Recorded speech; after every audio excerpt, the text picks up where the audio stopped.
लेकिन अंशवत सबसे बड़ी बात यह कि फिर कांग्रेस ने किस बात से समझौता कर लिया।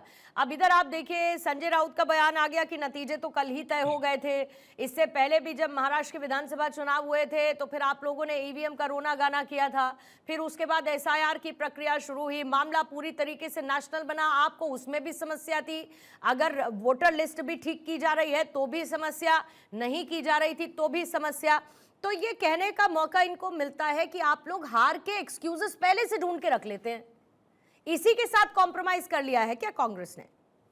नहीं पूर्णिमा जी, देखिए अगर आप यहाँ पे चुनाव को एनालाइज कर रहे हैं तो आपको सभी बातों को एनालाइज करना पड़ेगा।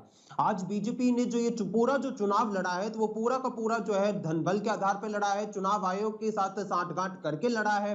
यहाँ पे जो है पूरा दंडा तंत्र का यहाँ पे प्रयोग किया गया है।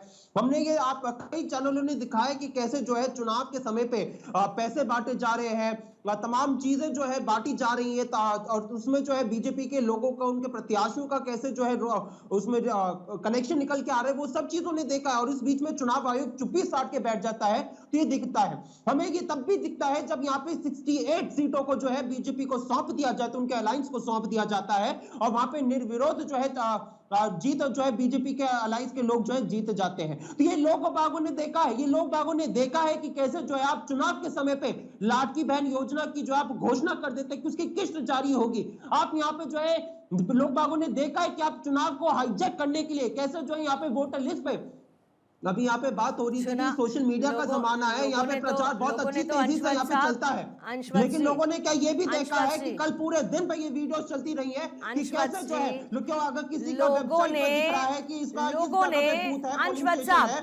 लोगों ने राहुल गांधी को 2 सीटों पर जीतते देखा है। लोगों ने हरियाणा में कांग्रेस की, माफी चाहूंगी, हिमाचल में कांग्रेस की सरकार बनते देखा है। हरियाणा में आप याद करिए शुरुआती रुझानों में जब कांग्रेस पीक पर नजर आ रही थी तब आप लोग बड़े खुश थे, फिर उसके बाद वो बदल गया तो फिर आप लोग दुख के जोन में चले गए, आप लोग सैडिस्टिक मोड में चले गए। बार बार इस बात को लेकर सवाल उठता है कि कब तक आप लोग चुनावी प्रक्रिया पर सवाल खड़े करते रहेंगे। बार बार इस बात पे सवाल उठता है कि कब तक आप लोग चुनाव आयोग को सेलेक्टिव क्रिटिसाइज करते रहेंगे। सवाल ये भी उठता है कि डिस्पाइट ऑफ आपने सुप्रीम कोर्ट में अपना पक्ष मजबूती के साथ नहीं रखा एसआईआर को लेकर, लेकिन चुनाव के नाम पर आप एसआईआर का प्रोपेगेंडा खेलते हैं, ईवीएम पर इससे पहले सवाल उठाते थे।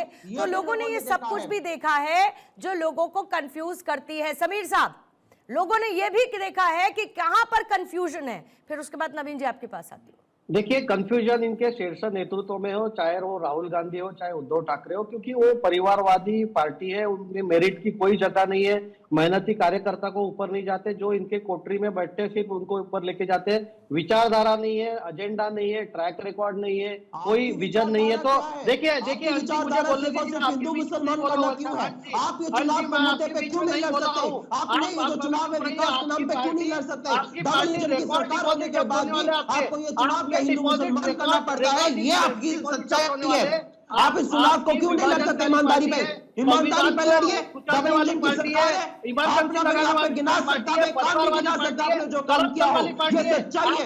हमने ये जो चुनाव है ये विकास के नाम पे लड़ा था, आप एक अपना काम नहीं गिना पा रहे, ये सच्चाई है। कोशिश की है, जातिवाद के समाज को बांट रहे, धर्म को बांट रहे, और आपके नेता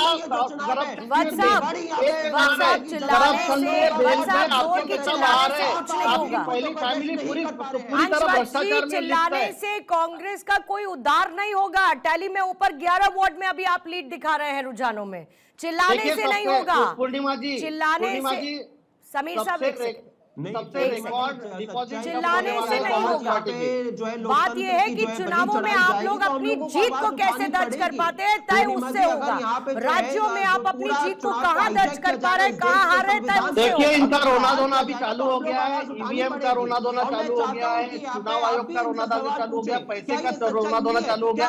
अरे इनके जो पार्टी के महाराष्ट्र के अध्यक्ष है उनको उनके जिले के बाहर नहीं मिलता, ये क्या बात कर रहे हैं? इनके पार्टी के अध्यक्ष ऐसे नहीं सुनाई पड़ेगा, ऐसे नहीं सुनाई पड़ेगा। समीर साहब एक सेकंड रुकेंगे। इनके पार्टी के अध्यक्ष है, उनको देखिए पूर्णिमा जी, कांग्रेस पार्टी के महाराष्ट्र के जो अध्यक्ष है, इनको अपने जिले के बाहर कोई पहचानता नहीं है।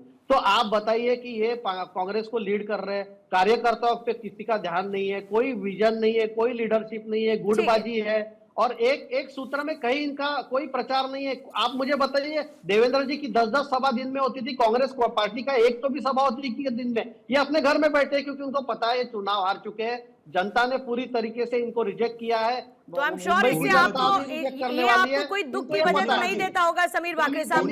अगर इन्होंने चुनाव प्रचार नहीं किया तो आपके लिए तो एक खुशी की बात होनी चाहिए ना, तो आपको इस बात पर इतना दुख क्यों है? इनको कांग्रेस को करने दीजिए ये जो आज, इसलिए मैं कह रहा हूं कि ये ब्लेम करना चालू करेंगे। साहब जल्दी से प्लीज 30 सेकंड्स में। आकांक्षा फिर मैं आपके पास आ रही हूँ, फिर नवीन जी आपके पास। अभी ये यहाँ पे जो है बड़ा हम लोगों पे करप्शन का आरोप लगा रहे थे। अभी आपने देखा होगा महाराष्ट्र के बीजेपी के अध्यक्ष ने क्या कहा था अजीत पवार पे, कि आप हमारा मुंह मत खुलवाइए, हम भी आपकी जो है पोल खोल सकते हैं। कैसे एक दूसरे पे यहाँ पे आरोप लगा रहे थे। आप अपनी बात कीजिए, आप अपने साथ रखते हैं। आपके यहाँ पे चुनाव के अगर यहाँ पे पोल खोलने लगे तो आपके खुद के लोग एक दूसरे पे आरोप लगा रहे थे। अरे भाई आप अपनी बात कीजिए। लाडली बहन योजना आपने जो पहली फैमिली है, महाराष्ट्र गांधी फैमिली जो है वो प्रयास करते हैं, चुनाव खत्म हो जाता है, उसके बाद नेशनल हेराल्ड घोटाले में आपकी पहली फैमिली बेल पे है, पहली फैमिली गांधी परिवार बेल पे है। नेशनल हेराल्ड में आपकी पहली फैमिली बेल पे है, आपकी पहली फैमिली बेल पे। करप्शन की पूरी एक हिस्ट्री है कांग्रेस पार्टी की, इसमें जनता ने पूरी तरीके से आपको रिजेक्ट किया है। जनता ने पूरी तरीके से आपको रिजेक्ट कर दिया है। ठीक है, अब आप रुकेंगे जरा, आप रुकेंगे, हो गया इंडिविजुअल बैंटर हो गया आप लोगों का, आप जरा रुक जाएंगे, आप जरा प्लीज रुकेंगे। आकांक्षा क्या दिखाना चाह रही हैं? बिल्कुल, मैं तस्वीर आपको यहाँ से एक बार दिखाती हूँ पूर्णिमा। इस वक्त यहाँ पर कुछ कार्यकर्ता इकट्ठा होना शुरू हो चुके हैं। ये यहीं पर साइड में चूंकि गार्डन है और यहीं पर व्यवस्था की गई है, यहाँ पर कार्यकर्ता पहुँचने शुरू हो चुके हैं। तस्वीरों के जरिए इस वक्त आप देख पा रही हैं, कुछ लोग यहाँ पर अभी हाल फिलहाल में ही पहुंचे हैं, क्योंकि अब धीरे धीरे चीजें क्लियर होना शुरू हो चुकी हैं। अभी अगर शुरुआती रुझानों में आप देखेंगे तो 56 सीट ऐसी है जहां पर रुझान अभी तक सामने आ रहे हैं, और इन शुरुआती रुझानों में 30 से ज्यादा ऐसी सीट्स हैं जहां पर बीजेपी आगे है, और फिर 21 से ज्यादा ऐसी सीट है जहां यूबीटी, एनसीपी, एसपी इस वक्त आगे है, और 3 सीट मात्र ऐसी हैं जो अभी फिलहाल कांग्रेस की साइड होती हुई दिख रही है। मैं कोशिश करती हूं कुछ लोग जो इस वक्त यहां पर पहुंचे हैं उनसे बात करने की। आप अभी क्या लग रहा है अभी, क्योंकि अब 10:46 हो रही है और 56 सीटों पर रुझान आ चुके हैं। फिलहाल बीजेपी आगे दिख रही है। अभी तो ये पोस्टल बैलेट का रुझान है, काउंटिंग चालू हुआ नहीं है, लेकिन मुंबई में महापौर महायुति का ही बैठने वाला है, ये कंफर्म है। तो आप सब लोग यहाँ पर किस लिए आए हैं अभी? हम काउंटिंग के लिए आए हुए हैं। अच्छा, आप काउंटिंग के लिए आए, आप भी इन्हीं के साथ? हाँ जी बिल्कुल। तो देखिए, ये सभी लोग यही इस वक्त कह रहे हैं कि ये तो तय है कि महापौर महायुति का बनना इस बार, यानी जो 25 सालों से कब्जा रहा है शहर की सरकार पर, इस बार ठाकरे ब्रदर्स साथ में जरूर हैं, लेकिन ऐसा लग रहा है कि मुश्किलें बहुत ज्यादा इस बार आ सकती हैं ठाकरे ब्रदर्स के सामने। जो इतने सालों में नहीं हुआ, बीएमसी ने वो करा तो दिया, लेकिन अभी जिस मकसद से उद्धव ठाकरे ने ये कदम उठाया राज ठाकरे के साथ आने का, वो उस मकसद में अभी शुरुआती रुझानों में ये कहना होगा कि कामयाब होते तो नहीं दिख रहे। इस दौरान काउंटिंग के समय मौजूद रहते हैं, अलग अलग पार्टी के रिप्रेजेंटेटिव्स इस वक्त वहां पर मौजूद हैं जिनसे आपने बात की। जल्दी से नवीन जी, 3 पॉइंट्स में अभी तक के रुझानों में आपको क्या बदलाव दिख रहा है? 3 पॉइंट्स, फिर मैं ब्रेक ले जाऊंगी। देखिए, पहली चीज तो जो अभी चर्चा हम लोग कर रहे थे, असली शिवसेना और नकली शिवसेना, अब जो टैली में देख रहा हूं 71, 72 बीजेपी प्लस, और हमें स्टार्टिंग में दिखाई दे रहा कि 35 के आसपास बीजेपी लीड कर रही थी। अगर बीजेपी 35 पर लीड कर रही थी तो इन 72 के अंदर शिवसेना एकनाथ शिंदे की क्या पोजीशन है, और इंडिविजुअली अगर हम देखें तो 43 के आसपास शिवसेना ठाकरे ब्रदर्स लीड कर रही है। तो इसका मतलब ये तो क्लियर है कि अगर इंडिविजुअली शिवसेना ठाकरे, शिवसेना एकनाथ शिंदे से अधिक सीटें लेकर जाती है तो जनता ने उसके पक्ष में मतदान किया, नंबर 1। दूसरी चीज आती है, इन चुनावों में स्थानीय मुद्दे बहुत प्रबल होते हैं।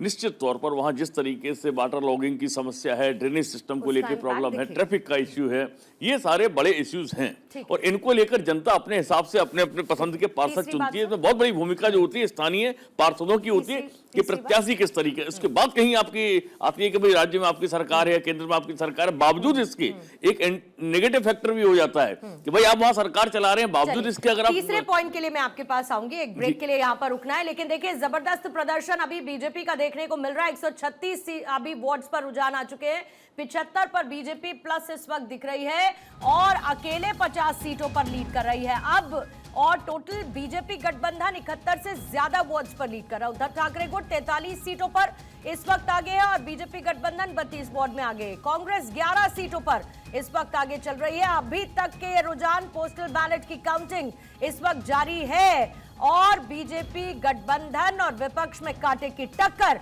देखने को मिल रही है।